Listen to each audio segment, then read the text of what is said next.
در مسکو روز 28 ایون با طلب تفتیشات شهروند 21 ساله تاجیکستان امیرشاه حسینوف را برای 2 ماه به حبس پیشکی گرفت. امیرشاه بر اساس ماده 213 کودکس جنایتی روسیه به افباشی متهم می شود و به او جریمه به مبلغ تا 1 میلیون روبل و یا تا 7 سال حکم زندان تهدید می کند.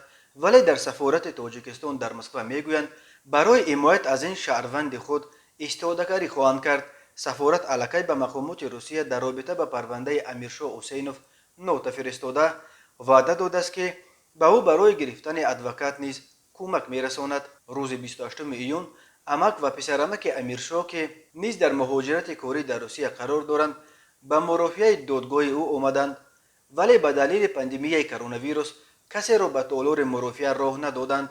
نزدیکان امیرشاه در صحبت به پایگاه خبری بامداد سر و صداها درباره پسر کدام آدمی کلان شونده بودن او را رد کردند و گفتند حالا دوستانش برای ادوکات گرفتن برای او صورت حساب گشادند. نزدیکان امیرشاه مطمئنند که او بیگناه است.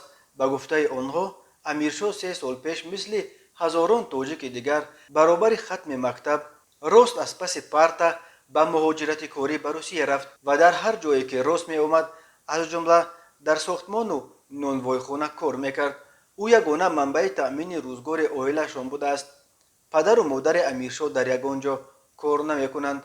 خواهر کلانیش به شوهر برآمده روزگار خود را دارد و تأمین زندگی پدر و مادر و یک دادر هنوز 9 سالش را امیرشاه بر عهده داشته است.